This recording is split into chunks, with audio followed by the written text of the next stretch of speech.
ভ্রমণ প্লেস সম্পর্কে না জেনে আসলে যে বিপদে পড়তে হয় তার প্রকৃত প্রমাণ আমি আজকেই বিশেষ করে গার্লফ্রেন্ড নিয়ে আসবেন। আমাদের কেউ নাই, এই জন্য আমরা দুজন এসে পড়ছি।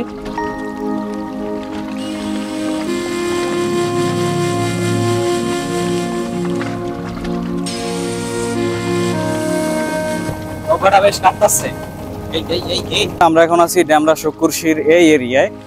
আর hey guys, assalamu alaikum, it's me Abir Choudhury and welcome to my vlog channel.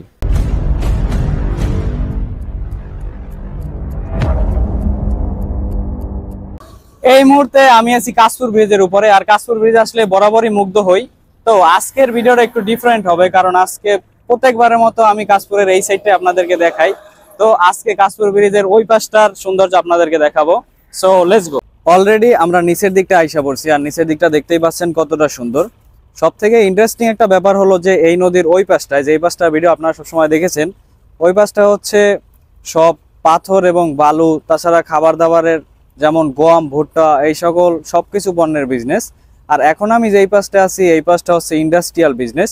এই পাশটা আপনি আসলে দেখতে পারবেন অনেক অনেক বড় বড় গার্মেন্টস আছে এই পাশটায়। তো আমরা আরো সামনের দিকে যাই এবং আরো সামনের দিকে কি কি আছে আপনাদেরকে দেখাই। রাস্তাটা আসলেই খুব সুন্দর।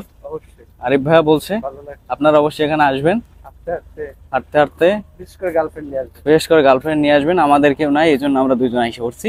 তো কিছুক্ষণ পর মেলায় যাব, সেখান থেকে আমরা একজন ভাবি জোগাড় করব। আপনাদেরও ভাবি, আমারও ভাবি, ভাইয়ের বউ।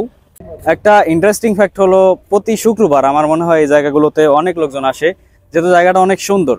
আর আজকে হচ্ছে মঙ্গলবার দিন, এই জন্য এখানে তেমন একটা লোকজন নাই। আমি আর আরিফ ভাই আইসা পড়ছি এই সুন্দর জায়গাটা আপনাদের দেখানোর জন্য।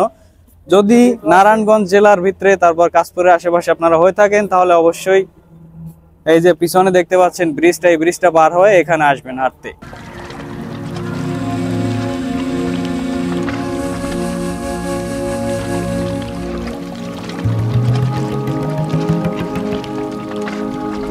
এই রাস্তাটা সামনের দিকে অনেক দূর, আর আমাদের আজকের প্ল্যান হলো যে সামনের দিকে হাঁটবো এবং সামনে একটা খেওয়ার নৌকা আছে, ওইখান থেকে খেওয়ার নৌকা পার হয়ে আমি যেই পাশে ভিডিও করি ওই পাশটায় যাব।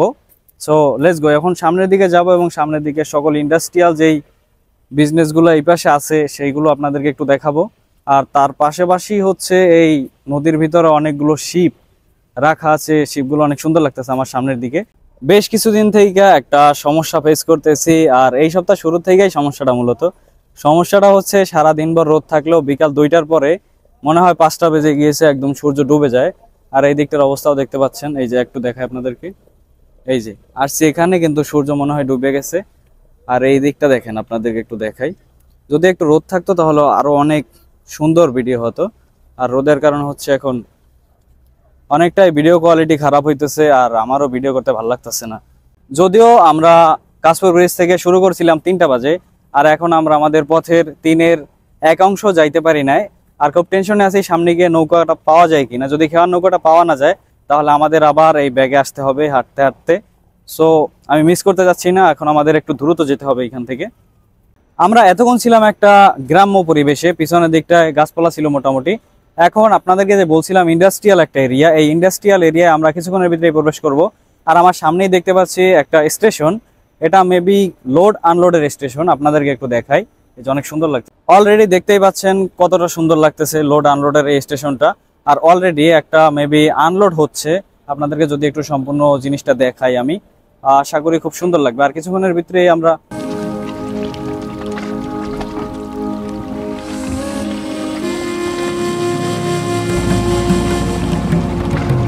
ভ্রমণ প্লেস সম্পর্কে না জেনে আসলে যে বিপদে পড়তে হয় তার প্রকৃত প্রমাণ আমি আজকেই। পিছনে হচ্ছে স্ক্যান সিমেন্ট গ্রুপ, আর ওরা ওখান থেকে রাস্তা বন্ধ করে দিছে, ওখান থেকে আর আসা যায় না। ওখান থেকে আসতে হলে এই পারে 10 টাকা দিয়ে তারপর নৌকা করে আসতে হয়।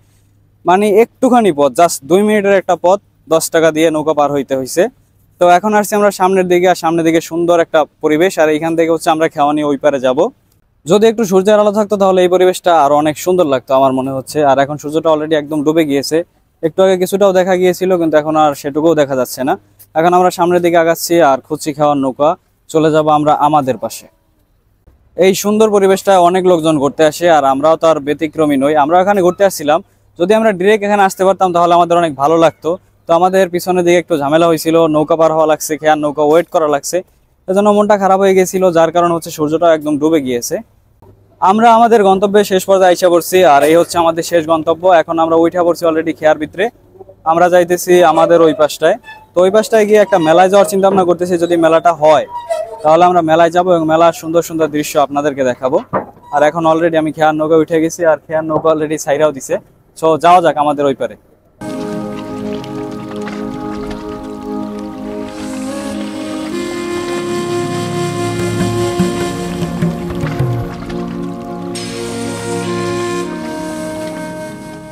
আমরা অলরেডি ওই পার থেকে এই পারে আইসা পড়ছি, আর এখন সিঁড়ি দিয়ে উপরের দিকে উঠতেছি। আর এইখান থেকে এই যে পিছন নদীটা দেখতে পাচ্ছেন, এই নদীটা পার হইতে পার পিস 10 টাকা খরচ হয়েছে আমাদের। ওকে, তো ফাইনালি আমাদের এরিয়া আইসা পড়ছি, এখন একটু ভালো লাগতেছে। অলরেডি সন্ধ্যা হয়ে গেছে, আমরা এখন আছি ড্যামরা শকুরশির এই এরিয়ায়। আর আরো অনেক কিছু ভিডিও করতে চাইছিলাম, কিন্তু সূর্যের আলোটা আমাদের সঙ্গ দিল না, একদম সন্ধ্যা হয়ে গিয়েছে। আর এখন ভিডিও করলে ভিডিওর রেজুলেশনও সুন্দর আসবে না। যদি সামনে কিছু পাই সুন্দর তাহলে অবশ্যই আপনাদেরকে দেখাবো। আপাতত আর কোনো কিছু নিয়ে দেখা হচ্ছে না। এখন আমার মনে হইতেছে কেন জানি আমরা দিন থাকতে এই ব্লগটা শেষ করতে পারবো না, তাই ব্লগের এন্ডিংটা এখনই দিতেছি। আজকের ব্লগটা ছিল এই পর্যন্ত, দেখা হবে খুব শীঘ্রই আর খুব সুন্দর একটি জায়গায়। ততক্ষণ অবধি সবাই ভালো থাকবেন, সুস্থ থাকবেন। আল্লাহ হাফেজ।